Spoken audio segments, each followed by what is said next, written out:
Dieu qui crée les épreuves. Ces ténèbres proviennent de Dieu.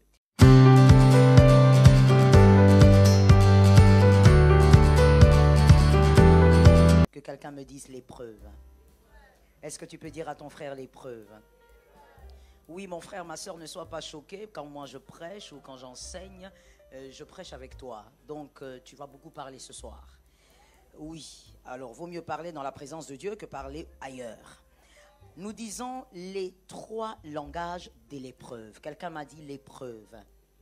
Alors, avant d'évoluer, pour éviter tout équivoque, expliquons rapidement 3 choses ou 3 éléments qui, des fois, prêtent à confusion, qui semblent s'entremêler, mais c'est très différent. Ces 3 choses, ces 3 éléments ont des rôles différents à jouer dans la vie des élus ou des partitions différentes à jouer dans la vie des élus. Il s'agit de quoi? Il s'agit premièrement de l'épreuve, deuxièmement de la tentation, troisièmement du combat spirituel.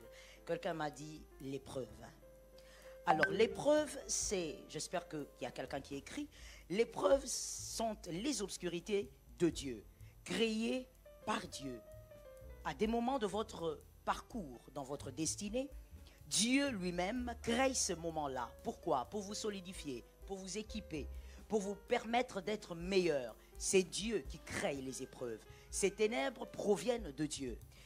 Et là, nous voyons dans Genèse 37, 14 à 17, Genèse 37, 14 à 17, nous voyons que Joseph, lorsque son père Jacob lui a dit « Va amener le repas à tes frères », rappelez-vous, pour vous qui êtes lecteur de la Bible, c'est ce jour-là que Joseph, au fait, son pire cauchemar avait commencé. Le jour où il a amené le repas à ses frères et la jalousie était déjà dans le cœur et il a été retrouvé dans un trou. Mais rappelez-vous qu'avant qu'il n'arrive chez ses frères, Joseph ne retrouvait plus ses frères. Il s'est perdu, au fait, dans la forêt. Et la Bible dit, un homme est venu voir Joseph pour lui dire, écoute, c'est tes frères que tu cherches, eh bien, ils sont allés de l'autre côté. Donc Dieu s'est organisé pour que Joseph soit dans son épreuve. Que quelqu'un me dise son épreuve. Dieu s'organise au fait pour que tu te retrouves dans l'épreuve. L'épreuve vient de Dieu, c'est lui qui organise l'épreuve. Et il y a aussi la tentation. La tentation n'a rien à voir avec l'épreuve. La tentation est exclusivement l'œuvre du diable. C'est le diable qui tente. Il crée des stratégies. Au fait, le but, c'est de vous pousser à agir contre la volonté de Dieu. C'est de vous pousser à agir ou à réagir contre la volonté de Dieu. Et nous voyons cela dans Genèse 39, 7 à 12. Genèse 39, 7 à 12. Genèse 39, j'ai dit 37, c'est 39.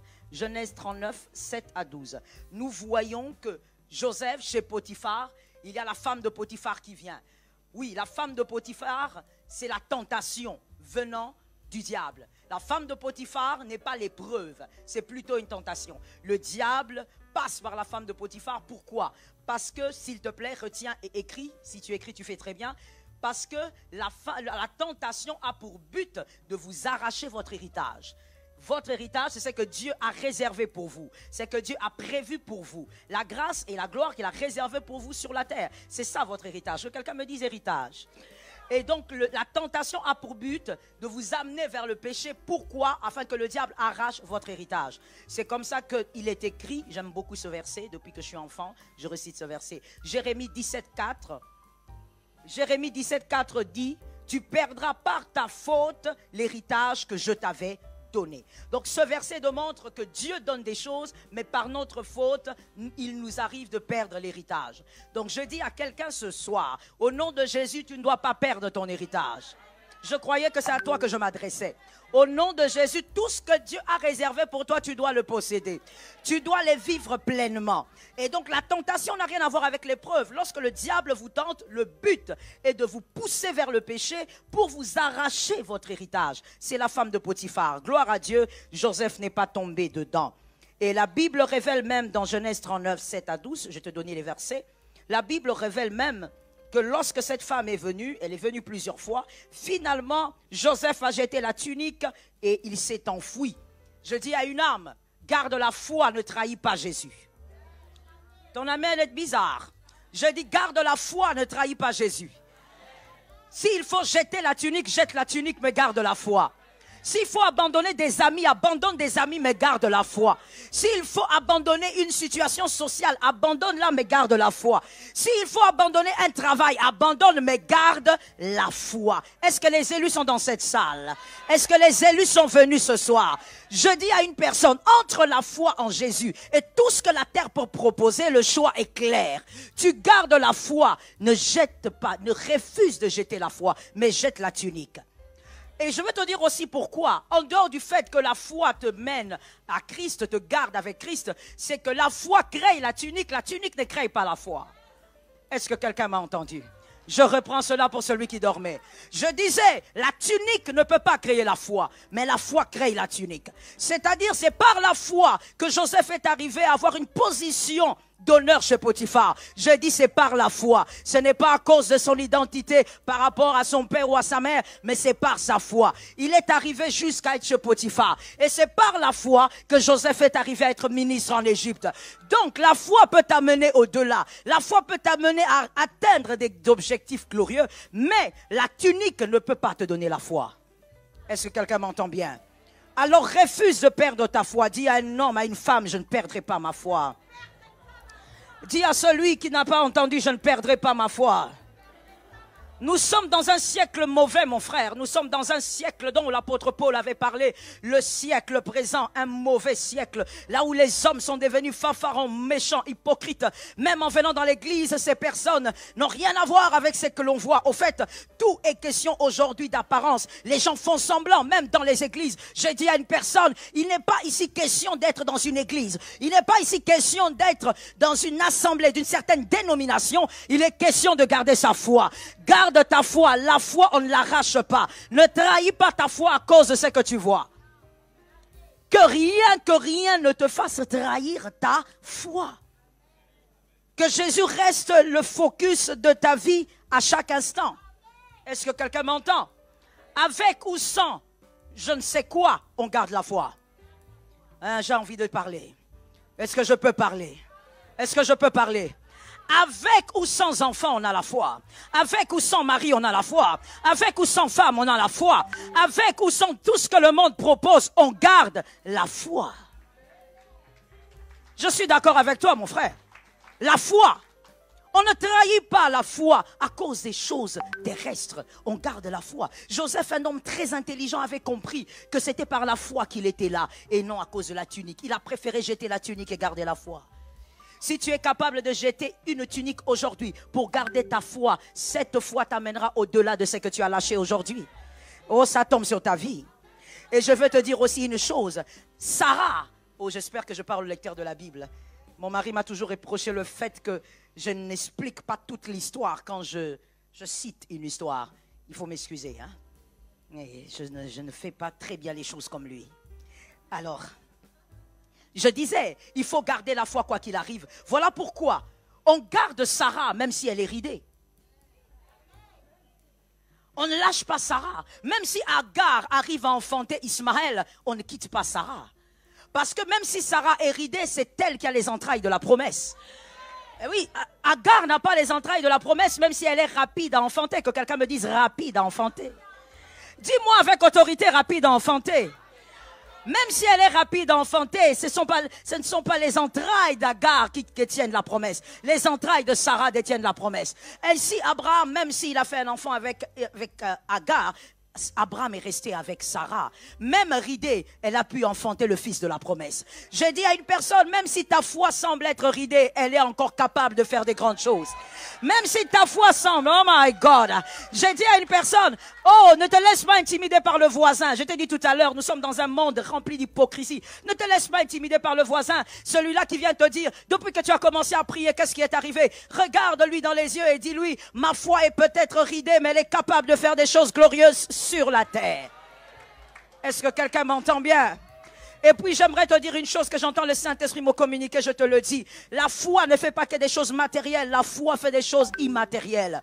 Donc quand quelqu'un vient te dire, qu'est-ce que tu as depuis que tu connais Jésus? Dis-lui, j'ai reçu tellement de choses que je ne peux pas les citer. Je suis d'accord avec toi, toi qui as dit un amen, que l'Éternel te localise. Et je suis seulement dans les toutes définitions, d'accord? Le combat spirituel Par contre, c'est lorsque le diable s'élève pour vous combattre. Pourquoi? Parce qu'il ne veut pas vous voir accéder à quelque chose que Dieu a réservé pour vous. Et donc, il se lève. J'aime cet exemple. Il y en a plusieurs, mais j'ai choisi cet exemple parce que là, Daniel n'avait pas péché. Daniel 10, 12, 14. Daniel 10, 12, 14. Daniel 10, 12, 14. Et là, nous voyons l'ange messager dire à Daniel, Daniel, depuis le premier jour où tu as parlé, Dieu t'avait répondu, Dieu m'avait envoyé. Mais le roi de Perse, c'est comme ça, au fait que l'ange appelle cet esprit impur, il dit, le roi de Perse m'avait bloqué pendant 21 jours. Et Michel, l'un des chefs principaux, est venu à ma rescousse. C'est comme ça que j'ai pu arriver. Donc pendant 21 jours, la réponse, disons, à la prière de Daniel était bloquée. Par qui? Par un esprit impur. Ça, c'est le combat spirituel. C'est-à-dire, le diable peut vous combattre même quand vous n'avez pas péché. Daniel n'avait pas péché, il était en plein jeûne. Il était là, en train de prier, humilié. Il était dans une attitude d'humilité devant le Seigneur.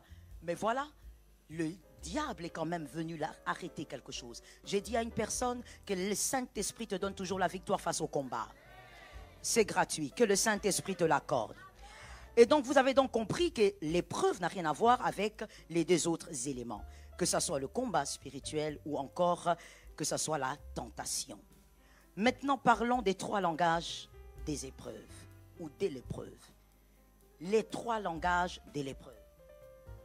Que quelqu'un regarde un voisin, une voisine et lui dise « Garde la foi ». Dis à quelqu'un d'autre « L'Éternel t'aime, garde la foi ». Et va dire à une autre personne « Tu vaincras tes épreuves ». J'ai l'impression que tu ne le dis pas bien. Moi, je ne peux pas venir là-bas, mais sinon, je te veux, je viens. Alors, s'il te plaît, aide-moi à dire à quelqu'un, tu vaincras tes épreuves. Oui, tu vaincras tes épreuves. C'est important parce que peut-être même qu'il est dans les épreuves. Et ce qui est sûr, c'est que les épreuves arriveront demain. Et je l'ai dit tout à l'heure, les épreuves n'ont rien à voir avec le diable. C'est Dieu qui organise. Voici le premier langage. Lorsque l'épreuve t'arrive, qu'est-ce que Dieu a envie de te dire? Avant, même si tu ne reçois aucune prophétie, même si aucun prophète ne vient te parler, voici ce que ça peut bien vouloir dire. Premièrement, votre foi est statique, elle doit s'élever. Quand votre foi est statique, Dieu envoie les épreuves. Dieu envoie ses obscurités, les moments difficiles, les moments compliqués. Pourquoi? Parce que Dieu n'attend pas ta foi dans le statico. Dieu veut voir ta foi évoluer. Je suis d'accord avec toi. Dieu veut voir ta foi évoluer. Lorsque Dieu s'organise pour que la parole t'atteigne, pour que tu lises la Bible, pour que tu sois dans les moments de méditation seul dans ta chambre, c'est parce que Dieu veut voir ta foi évoluer. 2 Rois 4, 15 à 16. J'espère que nous avons nos Bibles parce que nous allons lire. 2 Rois 4, 15 à 16. Élisée dit, appelle-la. Géasi l'appela. Et elle se présenta à la porte. Élisée lui dit, à la même époque, l'année prochaine, tu embrasseras un fils. Elle répondit, non, mon Seigneur, homme de Dieu, ne trompe pas ta servante. 2 Rois 4, 18 à 20. 2 Rois 4, 18 à 20. L'enfant grandit un jour qu'il était allé trouver son père vers les moissonneurs. Il lui dit, ma tête, le père dit à son serviteur, amène-le à sa mère. Le serviteur l'apporta et l'amena à sa mère. L'enfant resta sur ses genoux jusqu'à midi, puis il mourut. Que quelqu'un me dise, il mourut. Alors je pose la question à quelqu'un. Dieu donne-t-il un enfant pour qu'il meure après? Dieu bénit-il avec chagrin? Dieu accompagne-t-il sa bénédiction de chagrin? Alors pourquoi Dieu donne et ensuite il permet la mort de cet enfant? Et ce qui est choquant, c'est que Dieu donne et il attend que l'enfant grandisse. C'est-à-dire les parents ont eu le temps de se familiariser avec leur enfant. L'enfant n'est pas tout petit, l'enfant est déjà grand. Il peut marcher, aller vers son père, aller vers sa mère. Pourquoi Dieu a-t-il fait ça? Écoute-moi bien mon frère, écoute-moi ma soeur.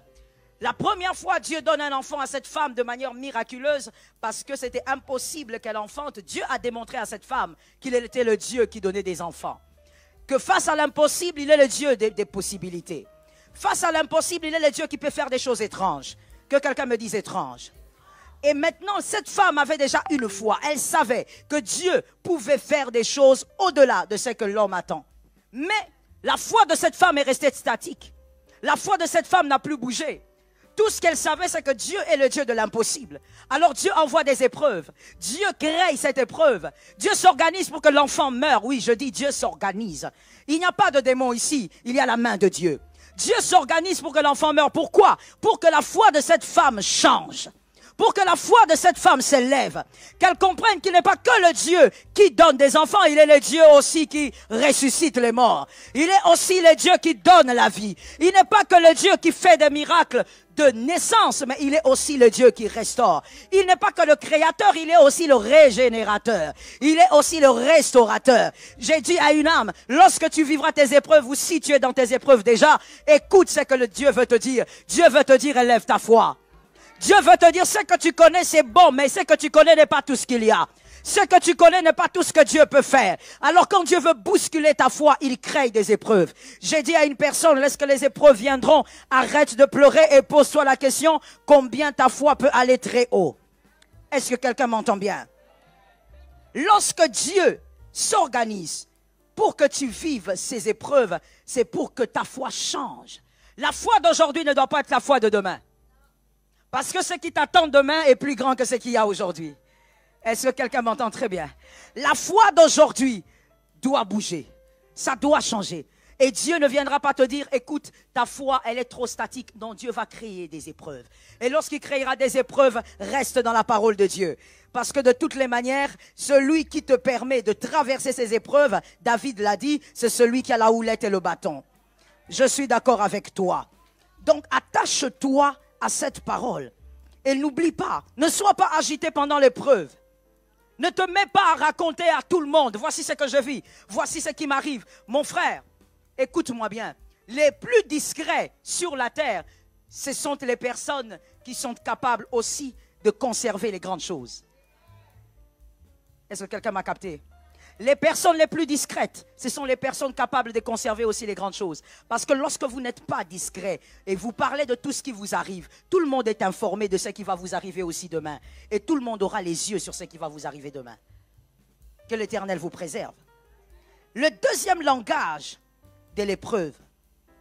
L'épreuve a envie de te dire, tu n'es pas les autres et tu dois avancer au rythme de ta destinée. Tu n'es pas les autres. Je suis d'accord avec toi. Tu dois avancer au rythme de ta destinée. Ce deuxième langage amène au fait une sorte de brisement dans notre vie. Pour nous rappeler que nous sommes faits selon la volonté de Dieu. Nous évoluons selon le rythme de Dieu. Ce deuxième langage vient nous rappeler que nous devons tuer quelque chose qui crie dans notre chair, tous tels que nous sommes là, sans exception. Nous devons tuer cela. Dis à ton frère, ça doit mourir. Je ne sais pas pourquoi je n'entends pas les gens qui sont derrière. Est-ce que je suis trop loin? C'était une question, peut-être que je suis beaucoup trop loin. Quelque part, tu es en train de dire, pourquoi ça ne peut pas arriver à celui-là que je vois en train d'évoluer depuis que je le connais? Depuis que je le connais, il est toujours heureux avec sa femme. Pourquoi ça ne lui arrive pas? Tu ne le sors pas à haute voix, mais tu le penses. L'esprit de comparaison. 1 Samuel 16, 11. Que l'Éternel nous délivre ce soir. Je suis d'accord. 1 Samuel 16, 11. 1 Samuel 16, 11. Voici ce qui est écrit.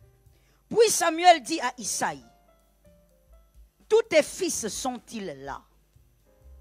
Il répondit, il reste encore le plus jeune, mais il garde les brebis. Alors Samuel dit à Isaïe, envoie quelqu'un le chercher, car nous ne prendrons pas place avant qu'il ne soit arrivé. La Bible nous révèle comment est-ce que Dieu lui-même a traité le cœur de David. Ce n'était pas en vain que Dieu a dit c'était l'homme selon son cœur. Dieu a pris le temps d'éprouver David. Dieu a pris le temps d'écraser David. Dieu a pris le temps d'écraser le cœur de David. Pourquoi je donne ce verset? Ce verset nous relate une histoire bizarre. C'est-à-dire, il s'agit ici de David, fils d'Isaïe. Ils sont juifs et ils sont bergers. Et chez les juifs, les bergers sont ceux qui ont des brebis. Mais ce sont les plus âgés qui gardent les brebis et non les plus jeunes. C'est comme ça que les frères de Joseph gardaient les brebis. Joseph était avec son père. C'était la logique. Mais ici, il y a quelque chose de bizarre. Les plus âgés sont avec Jacob. Lorsque le prophète sont avec Isaïe, thank you. Lorsque le prophète vient devant Isaïe, il dit, montre-moi tes fils, parce que Dieu m'a envoyé oindre un prophète. Isaïe appelle tous les aînés, donc ils étaient tout autour. Eliab était là, Abinadab.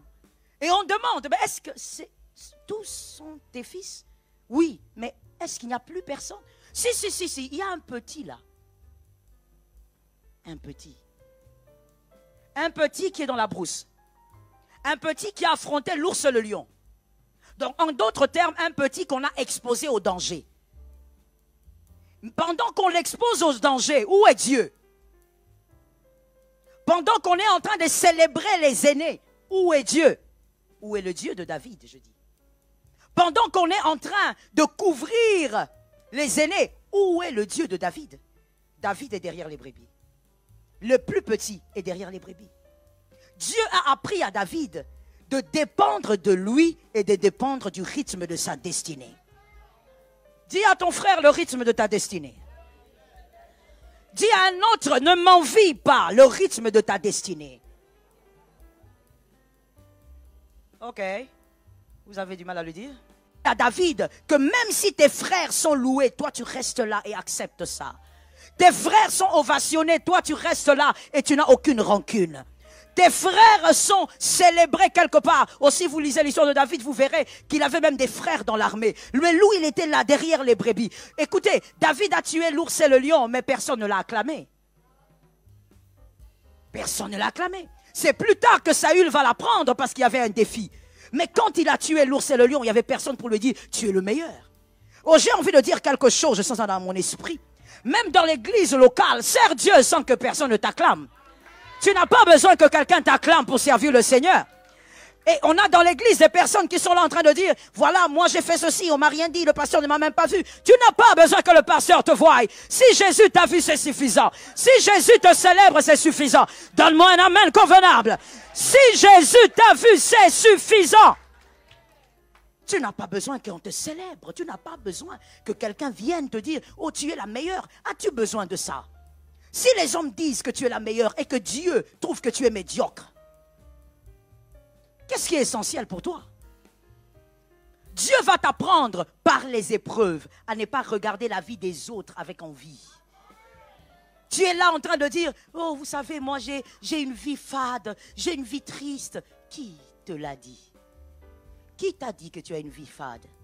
Qui t'a dit que tu as une vie triste? Rappelez-vous dans Genèse, il y a quelqu'un qui a dit à Dieu, je suis nu. Il s'agissait de qui? Mais Dieu lui a posé une question que moi je veux te poser ce soir. Et je veux te le poser plusieurs fois. Qui te l'a dit? Pourquoi Dieu a posé la question à Adam? Parce qu'au fait, lui n'avait jamais dit à Adam qu'il était nu. Même quand il est venu ce soir-là, comme il venait tous les soirs, il n'a pas dit à Adam qu'il était nu. Il dit à Adam, viens, je te cherche. Il dit, non, je ne peux pas, je suis nu. Mais qui t'a dit? Adam a compris qu'il était nu lorsqu'il est entré dans la désobéissance. Lorsqu'il a regardé le fruit de la connaissance du bien et du mal d'une autre manière. C'est là que les yeux d'Adam se sont ouverts. Quand il a consommé la désobéissance. Écoute bien mon frère, ma soeur, voici ce que j'ai envie de te dire. Lorsque tu commences à regarder la vie de ton frère, de ta soeur, avec un œil rempli d'envie, c'est là que tes yeux s'ouvrent. C'est là que tu te rends compte que tu es mal habillé. Qui t'a dit que tu étais mal habillé? C'est là que tu te rends compte que ta maison n'est plus belle. Qui t'a dit que ta maison n'est plus belle? C'est là que tu te rends compte que ta femme n'est plus belle. Je n'ai rien dit. C'est là que tu te rends compte que ton mari ne marche plus droit. Tu es là en train de dire, mais chérie, pourquoi tu marches comme ça? Non, mais comment il marche? Il marche selon son âge. Mais tu vois, le problème, c'est quoi? C'est que tu as subi ce qu'Adam avait subi. Tes yeux se sont ouverts sur la vie de ton frère. Tu es entré dans la désobéissance. C'est-à-dire, tu commences à regarder la vie de ton frère avec envie. Tu commences à regarder la vie de ton frère et tu te poses la question, pourquoi pas moi? Pourquoi c'est toujours moi qui dois attendre? Pourquoi quand je prie, c'est toujours à moi que Dieu dit, attends, tu te compares à qui? Tu te compares à qui? À chacun sa destinée, à chacun sa vitesse. Est-ce que quelqu'un m'entend bien? Je disais à chacun et à chacun sa destinée. On a beau dire que le roi, plutôt que le lion est le roi de la savane, je ne sais pas pourquoi on le dit, mais bref, on a beau le dire, mais attends, le lion devant l'éléphant, il ne blague pas. Quand l'éléphant s'approche, le lion commence à hésiter, parce qu'ils n'ont pas le même poids. Chacun sa destinée. Celui à qui Dieu a fait du bien aujourd'hui, nous disons gloire à Dieu pour lui.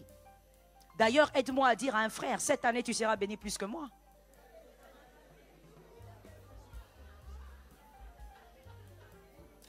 Vous savez, là où je suis, je ne vois pas tout le monde, mais je suis sûr que là derrière, il y a des gens qui n'ont pas parlé. Le problème, c'est ça, ce sont ces lumières-là qui m'empêchent de voir.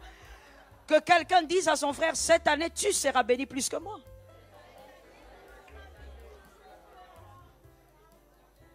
Il faut tuer l'envie.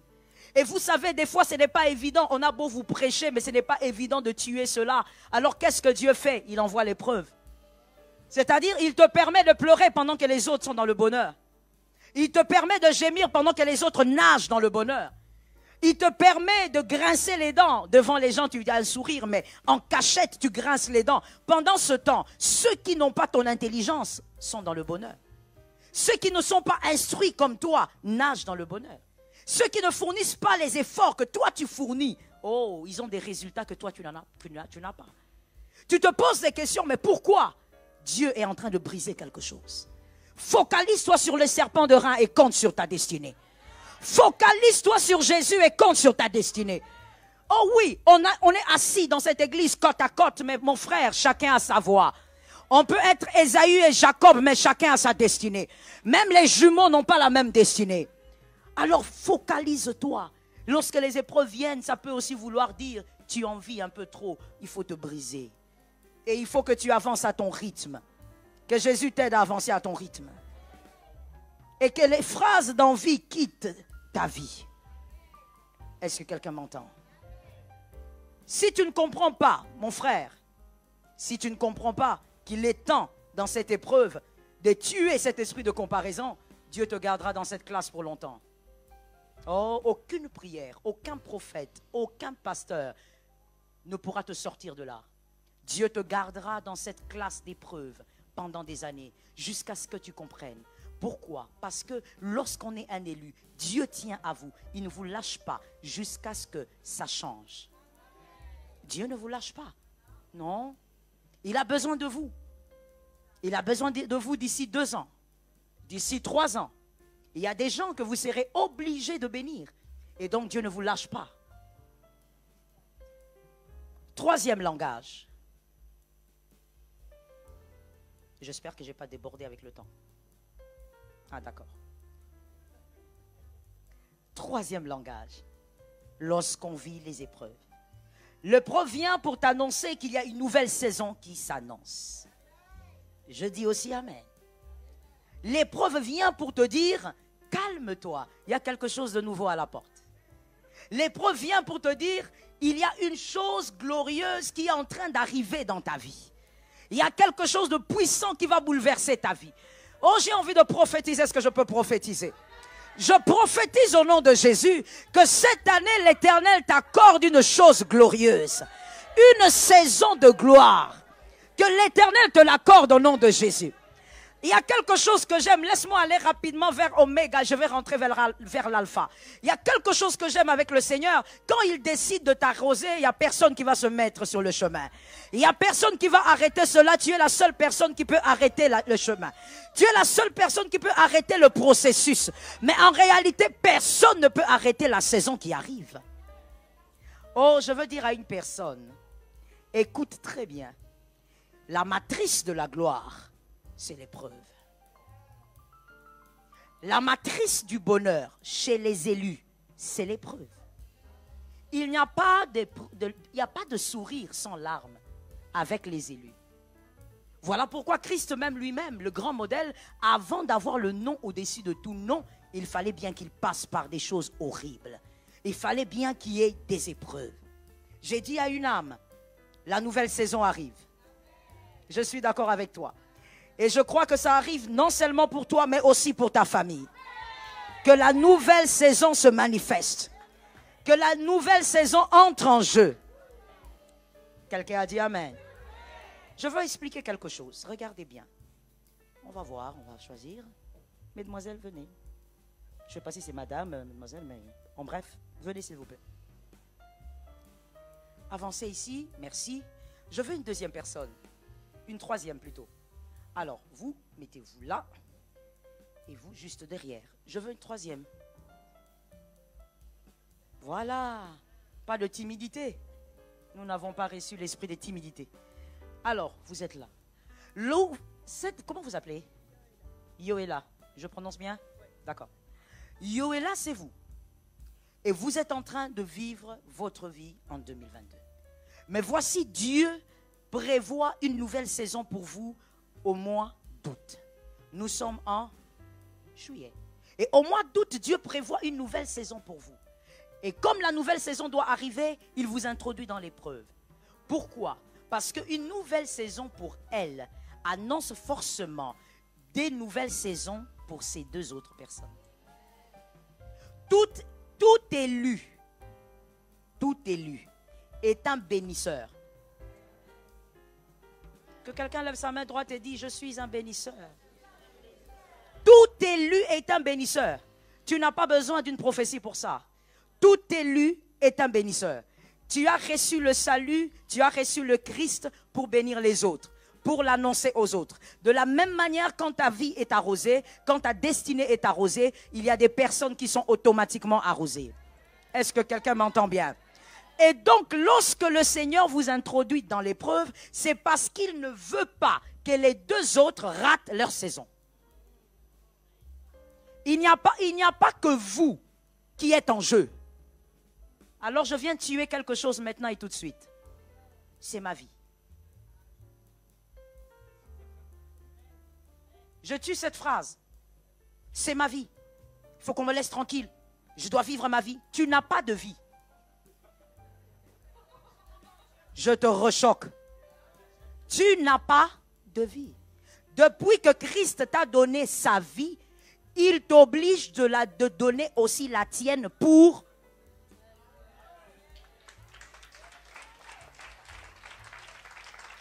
Tu n'as pas de vie. Alors, s'il vous plaît, si tu es un élu, donc c'est à toi que je m'adresse. Si tu n'es pas un élu, tu es un infiltré, bon, tu ne vas pas écouter. Je parle aux élus en disant, si tu es un élu, tu ne peux pas croire que tu as ta vie. Tu vis ta vie avec tes enfants, avec ton mari, avec ta femme. Tu as ton petit travail. Non. Ta vie engage plusieurs autres. Et je veux même dire à quelqu'un dans cette salle, parce que je crois qu'ils sont là. Je dis à une personne ou à deux personnes qu'il y a même des gens que tu dois bénir que tu ne connais pas encore. Il y a des gens que tu dois arroser que tu ne connais pas encore. Oh, qui ne sont pas forcément en Belgique, mais partout dans le monde. Et Dieu t'attend et il veut te voir bénir ces personnes. Est-ce que quelqu'un m'entend très bien? Dieu veut te voir arroser ces personnes. Mais pour que tu sois capable de les arroser, tu dois vivre ton épreuve. Tu dois traverser ton épreuve. Que Dieu te donne la victoire. S'il vous plaît, les dames, restez là. Regardez ce qui se passe avec Joseph.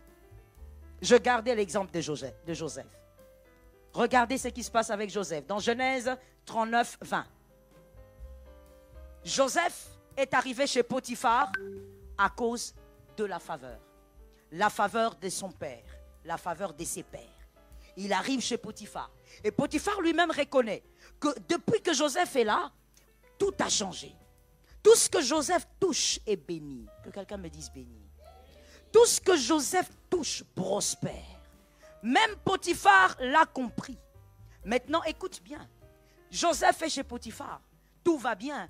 Il bénit Potiphar. Il bénit la maison de Potiphar. Et tous les serviteurs qui sont dedans. Et bien voilà, Joseph a accompli sa mission. Mais Dieu crée encore une autre épreuve. Et Dieu introduit encore Joseph vers une autre épreuve. Il place Joseph en prison. Pourquoi? Parce que Joseph, dans quelques années, tu dois maintenant bénir tout un peuple. Et d'ailleurs, la phrase n'est pas correcte. Joseph, tu dois bénir des peuples. Parce qu'il n'y a pas que l'Égypte que Joseph avait délivré. Joseph avait délivré aussi ses frères et beaucoup d'autres peuples qui entouraient l'Égypte. Donc Joseph devait bénir des peuples. Et parce qu'il devait bénir des peuples, l'épreuve devait changer. L'épreuve devait devenir plus difficile ou plus dure. Pourquoi? Parce que devant Pharaon, c'est là où il y a la tunique de Joseph. Que quelqu'un me dise la tunique. C'est là où il y a la tunique de Joseph qui permettra à Joseph de bénir l'Égypte et de bénir les fils de son père. Donc Jacob. Mais face à cette tunique, Joseph, pour porter cette tunique, tu n'as pas seulement besoin de la faveur de tes pères. La faveur de tes pères va t'amener devant Pharaon. Et ça se limite là. Pour que tu prennes ta place, il faut plus que la faveur. Pour que tu prennes ta place, Joseph, tu ne dois pas être le rêveur. Tu dois être l'interprète. Lorsque Joseph quitte son père, il arrive chez Potiphar, il n'avait que des rêves. Mais lorsqu'il devient face à Pharaon, il doit maintenant interpréter des rêves. Mais pour que cette capacité soit en lui, il faudrait qu'il passe par l'épreuve. C'est dans la prison que pour la première fois, Joseph a interprété des rêves. Let's praise the name of Jesus. C'est dans la prison. Avant la prison, cette capacité n'était pas en lui. La capacité s'est accrue, s'est manifestée dans l'épreuve. J'ai dit à une personne, la nouvelle saison arrive, mais c'est dans l'épreuve que Dieu va te capaciter. C'est dans l'épreuve que Dieu va t'augmenter. Et que Dieu t'augmente non seulement toi, mais qu'il augmente aussi ta maison. C'est dans l'épreuve que Dieu t'augmente. Et là, Joseph maintenant doit interpréter le songe de Pharaon. Est-ce que quelqu'un m'entend? C'est dans l'épreuve aussi que Dieu va même augmenter l'intelligence de Joseph. Parce qu'il y a certaines choses qu'on n'arrive pas à avoir seulement en parlant en langue. Qu'on n'arrive pas à avoir seulement parce que l'on est chrétien. Mais il y a des choses qui vous sont réservées que vous aurez seulement lorsque l'intelligence va s'accroître. Et dans cette épreuve, l'intelligence de Joseph s'est accrue. Dans la prison, il est devenu un autre homme. Et je viens encore dire une chose essentielle, que quelqu'un me dise c'est essentiel. C'est dans l'épreuve de la prison que Dieu a touché le cœur de Joseph. Celui qui pouvait être blessé parce qu'il était vendu par ses frères, parce qu'il avait subi des horreurs, tes propres frères qui te vendent comme un animal. Il avait vécu ce qu'il avait vécu à cause de la haine de ses propres frères. Dieu a utilisé la prison pour guérir le cœur de Joseph. Un bénisseur ne peut pas être rancunier. Dis à celui qui est juste à côté, tu ne peux pas être rancunier. Oh, dis à un autre, je ne peux pas être rancunier. Oui, je ne peux pas être rancunier. Un bénisseur ne peut pas être rancunier. Oh mon Dieu. Dis à celui qui est à tes côtés, tu ne dois pas être rancunier. Je veux vous dire pourquoi. Parce que celui que Dieu bénit dans la nouvelle saison, comme je vous l'ai dit, il a le devoir. Non, je commence d'abord par le plaisir. Celui que Dieu bénit, celui qui entre dans sa saison, a le plaisir de bénir ses amis. Qui a dit un amen? Il a le plaisir de... Mais il a le devoir de bénir ceux qui l'ont persécuté. Lorsque Dieu t'introduira dans ta saison de faveur, tu auras le devoir de bénir ceux qui t'ont persécuté. Tu auras le devoir de faire du bien à ceux qui t'avaient trahi. Tu auras le devoir de faire du bien à ceux qui t'avaient rejeté, méprisé, écrasé. Tu auras le devoir de faire du bien à ceux qui ne pensaient pas que tu pouvais faire quoi que ce soit sur terre. Tu as le devoir de faire du bien à tout homme, à tes amis et à tes persécuteurs. Et pour ça, Dieu va toucher le cœur. Dans l'épreuve, Dieu touche ton cœur. Il commence par te guérir. Il commence par arracher la sémence de la rancune que tu as. Tu souris avec tes amis, mais tes persécuteurs sont restés des personnes que tu n'oses même pas citer. Quand on cite même un nom pareil à celui que tu connaissais, c'est fini, ta journée est abîmée. Lorsque tu entends, on cite le nom Martine, et tu te rappelles que Martine est une ex qui t'a traumatisé. Et tu es là, ta journée est abîmée. On te pose la question même à l'église, mon frère, ça va? Laissez-moi tranquille. Pourquoi? Parce que, au fait, on a cité un nom qui te rappelle quelque chose de désagréable. Oh my God, je dis à quelqu'un, ne sois pas prisonnier du passé. Je dis, ne sois pas prisonnier du passé. Sois libéré du passé. Que l'Éternel t'aide à te libérer dans ton cœur. Tu es un bénisseur, que ton cœur soit libre. Donne-moi un amen convenable. Que l'Éternel libère ton cœur. Que Jésus libère ton cœur. Tu n'es pas prisonnier du passé. J'ai l'habitude de dire, le passé ne définit pas le présent. Ça ne définit même pas ton avenir. Oh, on peut être une prostituée comme Marie de Magdala et être la première à annoncer l'évangile. Je dis à une personne, ne te laisse pas traumatiser par ton passé. Dans les épreuves, Dieu va traiter avec ton cœur. Oh my God. Il y a des personnes dans le parcours qui t'ont fait du mal. Mais Dieu s'est organisé pour que ces personnes soient obligatoirement arrosées par toi. Tu seras obligé de leur faire du bien. Et pas leur faire du bien avec un visage renfogné, non. Avec ton cœur. Tu ne fais pas, vous savez, il y a des gens, surtout à l'église, on fait, je dis surtout à l'église parce que, comprenez-moi, c'est dans l'église locale qu'on devrait avoir le modèle pour le monde. Alors quand on n'a pas des modèles pour les païens dans l'église locale, c'est un problème. Et dans l'église locale, malheureusement, on a des gens qui font du bien avec les mains, mais pas avec le cœur. Ils font beaucoup de bien, mais avec les mains. Le cœur est tout autre. Le cœur est en colère. Le cœur est révolté.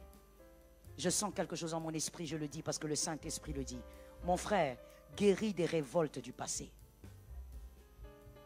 Guéris des traumatismes du passé. Celui qui t'avait déçu, qui t'avait blessé, n'est pas ici. Mais tu vois, parce que tu as encore ce traumatisme, tu blesses tout le monde. Quand tu parles, on te dit tu es blessante, tu dis non, c'est comme ça que moi je m'adresse aux gens.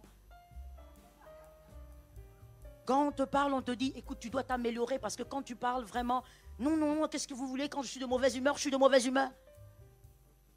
Non, tu n'es pas libre de faire ce que tu veux. Tu es obligé d'être un modèle pour les hommes. Tu es obligé d'être un modèle pour les mondains.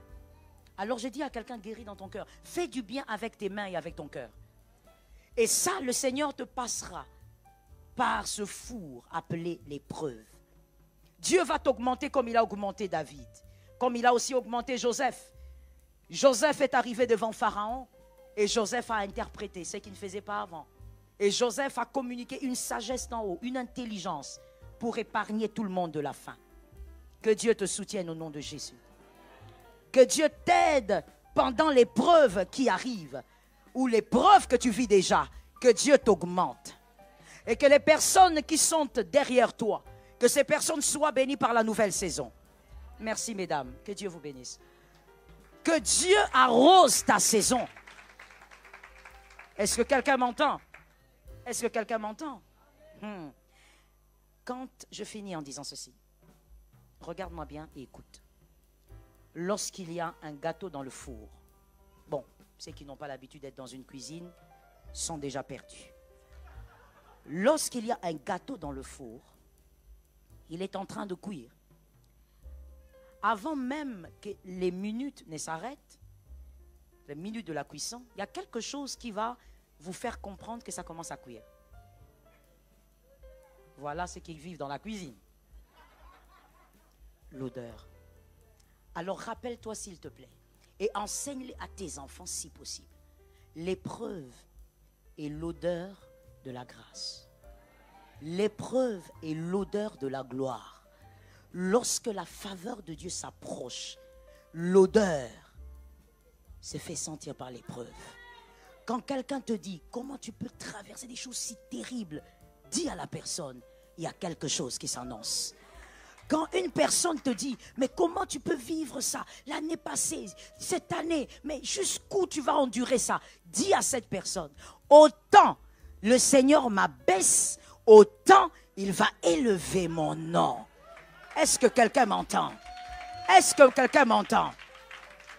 Autant je subis l'épreuve, autant le Seigneur va me faire monter dans les hauteurs. Est-ce que quelqu'un m'entend bien?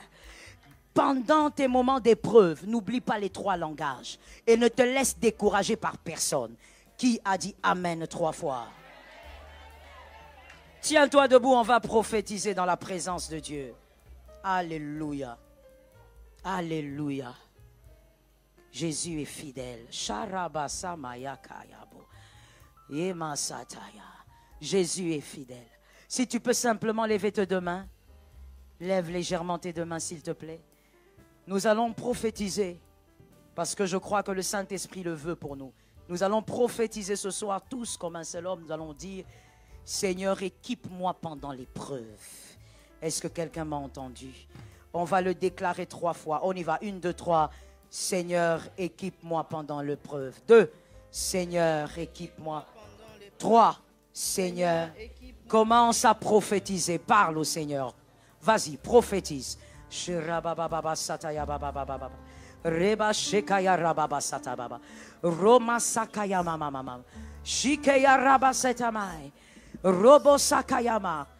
Parle au Saint-Esprit et que le Saint-Esprit aussi te parle. Shibebebebo seke. Raba shekaya rebo sete. Seigneur équipe pendant l'épreuve. Je compte sur toi pour l'équipement. Je compte sur toi, Saint-Esprit. Shiramamamabo sete mababa. Rakayama satayama shete. Reba sakayama shete. Saint-Esprit, équipe mon frère, équipe ma soeur. Shirobo sotomai. Une onction. Saint-Esprit, équipe. Les dieux de miracles, équipe. Les dieux fidèles, équipe. Les dieux véritables, équipe. Le rocher des âges. Équipe-nous ce soir. Shiraba setaya. Équipe-nous ce soir. Les dieux incomparables, Seigneur, nous voulons recevoir cet équipement. Le rocher des âges, nous voulons recevoir cet équipement. Pendant les moments difficiles, je compte sur toi, Seigneur, pour m'équiper. Pendant les moments compliqués, je compte sur toi pour m'équiper. Saint-Esprit, pendant les moments de larmes, je compte sur toi pour m'équiper.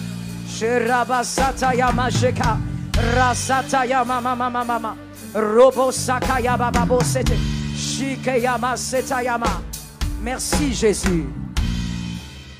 Bien-aimés, on garde les mains levées et nous allons déclarer cette fois-ci, Seigneur, aide-moi à ne pas perdre mon héritage. On va le déclarer 3 fois comme un seul homme. Le Saint-Esprit me dit pendant ce temps, il y a des personnes qu'il va équiper de manière spirituelle.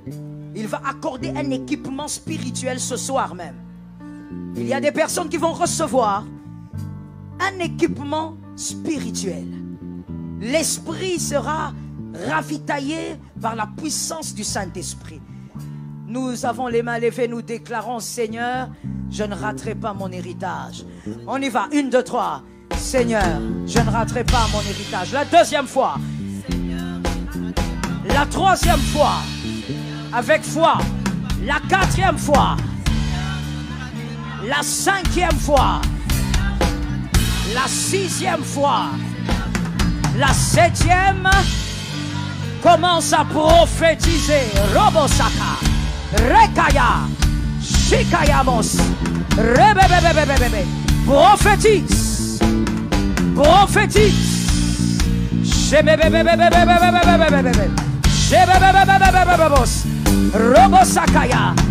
Je ne peux pas rater mon héritage. C'est que Dieu m'a donné m'appartient. C'est que Dieu a réservé pour moi est à moi. Je crois en ce que Dieu m'a donné. Je crois en ce que Dieu m'a donné.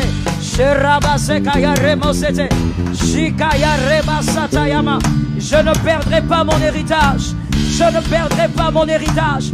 Au nom de Jésus, au nom de Jésus, au nom de Jésus. Rabase Yamaseka, Rabasaka Yamase, Rabasekaya. C'est que Dieu a réservé pour ma destinée.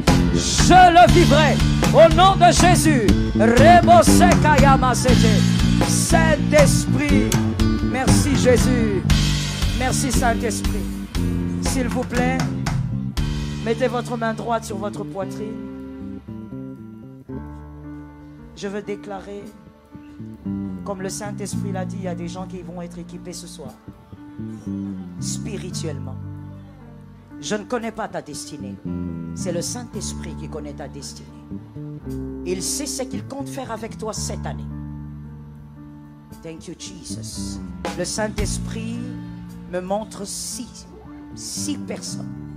Il y a 6 personnes qui seront équipées dans leur esprit et seront touchées physiquement. 6 personnes. Je déclare au nom de Jésus, Remasakaya, Shekayamas, que l'onction de Dieu t'accorde ton équipement ce soir. Ton équipement ce soir. Cet équipement qui va accompagner le don que Dieu t'a donné. Reboshakaya Ramasata. Ça va accompagner la grâce prophétique que Dieu t'a donnée. Jesus. Saint-Esprit. Je veux des gens pour m'amener ces personnes, s'il vous plaît. Saint-Esprit. Saint-Esprit. Saint-Esprit. Saint-Esprit. La grâce prophétique qui est en vous et d'autres grâces qui sont en vous, le Saint-Esprit rajoute. Le Saint-Esprit rajoute. Le Saint-Esprit rajoute. Le Saint-Esprit rajoute. Une onction, une onction. Roboshotomai.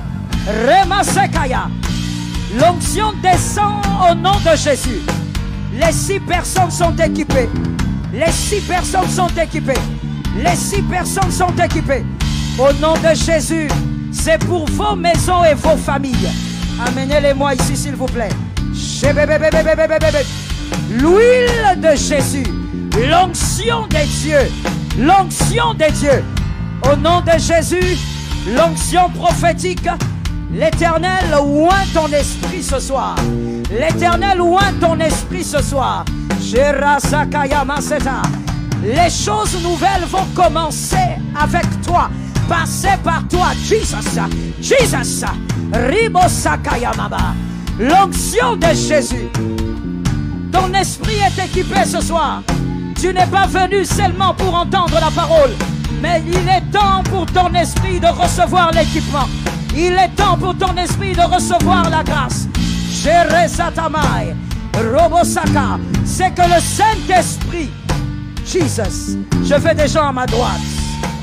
Je vois un ange à ma droite. Ramasokoya, Ribosoto.